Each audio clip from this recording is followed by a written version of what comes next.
Fry pan বসিয়ে দিছি, মাছ ভাজবো। এই চুলায় আবার ছেলের জন্য ভুট্টা ভাজতেছে। ছেলে আবার এই টাইমে 10টা-11টার দিকে একটু ভাজা পোড়া খেতে চায়। ছোটো হলে কী হবে, কিন্তু খাবারের মজা বোঝে।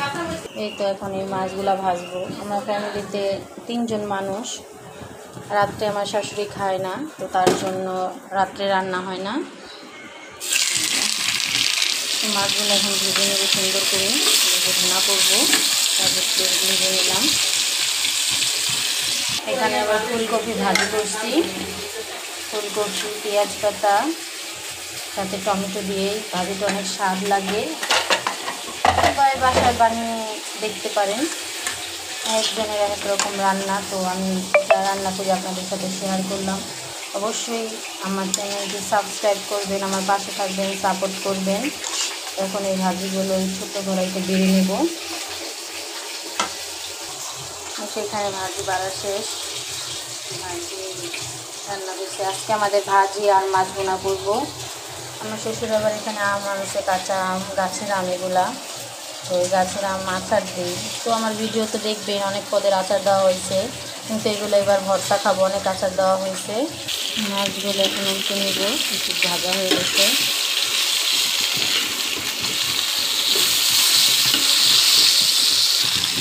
যাই করি না কেন আপনাদের সাথে শেয়ার করি, প্লিজ আপনারা সাপোর্ট দিবেন। আজকে দুপুরের খাবার রান্না হচ্ছে। এখানে আবার আম ভর্তা বানানো হচ্ছে। আম স্লাইস করছে, আম ভর্তা বানাবো। ছেলের জন্য এখানে আবার স্যুপ রান্না করতেছি। তো অর্ধেক করে রাখি, বিকালে আবার ডিম নুডলস দিয়ে করি। এখানে মাংস দিচ্ছি, গাজর, ফুলকপি, পেঁয়াজ, তো অর্ধেক করে রাখি, বিকালে আবার করি।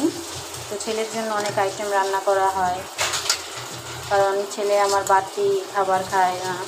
বাড়তি খাবারের খাওয়ার ট্রাই করি। মাছগুলো এখন তুলে নিয়ে ভাজা হয়ে গেছে প্রায়।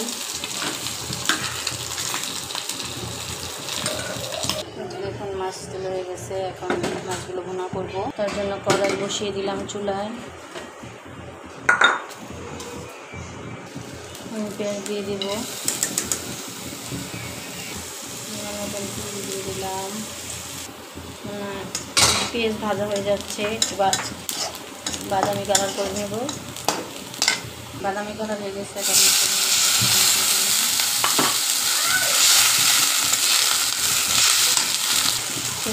আদা রসুন,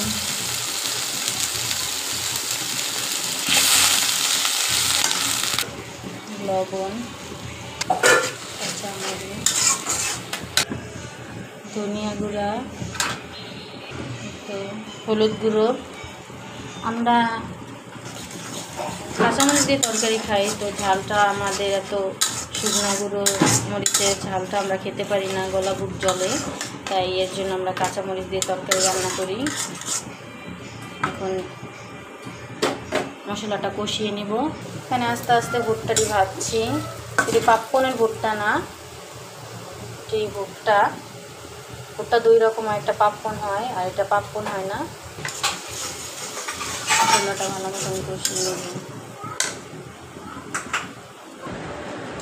এখানে আম ভর্তা হয়ে গেছে, আম ভর্তা বানানো হয়েছে। কাঁচামরিচ দিছে, সাথে কাঁচামরিচ দিছে। অনেক স্বাদ হয়েছে। সরিষা বাটাও দিছে। টমেটো দিয়ে দিলাম, টমেটো দিয়ে ভুনা করবো আজকে, তাই পেঁয়াজটা কম দিলাম। তো টমেটো আমরা সিদ্ধ করে রাখছিলাম, ফ্রিজ থেকে বের করে দিয়ে দিলাম। ভালো মতন কষিয়ে ভুনাটা করবো। আমরা কাঁচামরিচ দিয়ে তরকারি খাই, তাই এত কালার আসে না, কিন্তু শুকনো মরিচটা অনেক ক্ষতি করে, তাই আমরা শুকনো মরিচগুলো খাই না, কাঁচামরিচটাই খাই সব তরকারিতে। কিন্তু একটু গোস রান্না করলে আবার একটু দিই। গোস রান্না এবার কাঁচামরিচ চলে না, তো যেটা না চলে সেটা নাই দেই, যেটা চলে। কষানো হয়ে গেছে।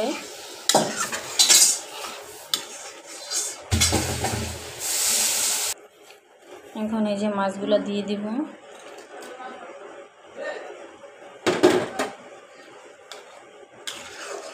অনেকে বলতে পারেন যে এতটুক তরকারি, আমরা মানুষ কম, সদস্য কম, আপনাদের ভাইয়া বা সে বাহিরে থাকে, আমার বাচ্চা ছোট, আমার শ্বশুর শাশুড়ি, আমার শাশুড়ি রাত্রে ভাত খায় না, তো আমার শ্বশুর আমিও রাত্রে প্রায় সময় ভাত খাই না, আমার বাচ্চা, তাই আমাদের অল্প তরকারিতে হয়ে যায়, অল্প করে এই গরমের মধ্যে রান্না করি।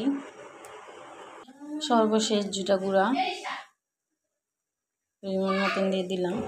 আমরা অনেকে শাক বাটা খায়, আমরা আগে শাক বাটা খাইতাম, এখন শাক বাটা খাই না, জিরা গুঁড়া খাই। তো অনেকে মাছে ধনিয়া পাতা দেন, আমরা ধনিয়া পাতাও দিই, সাথে জিরা গুঁড়াও দিই, যেটা যেসব ভালো লাগে। এই তো তরকারি হয়ে গেছে, মাছ ভুনা টমেটো দিয়ে।